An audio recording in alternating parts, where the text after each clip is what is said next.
Welcome. In this video, I'll show you how to find a 3ds Max backup file. All right, so first up, go ahead over to your File Explorer.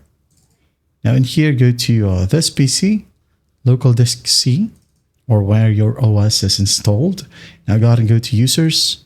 In here, go ahead and double tap or double click on your profile.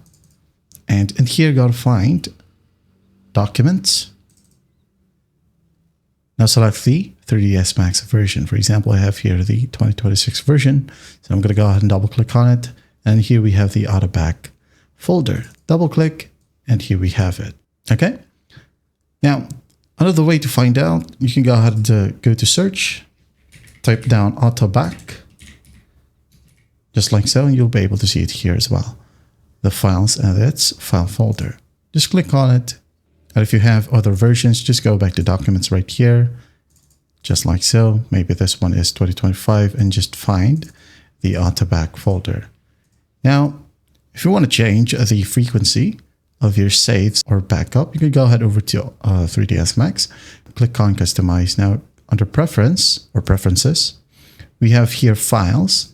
Now find the backup interval, minutes. You could change this one to every 5 minutes or maybe 30 minutes if you want to. But if you just want to be sure, or if you want to make sure that it is automatically backing up as frequent as possible, well, you can just go out and choose 5 minutes or even 1 if you have a powerful computer.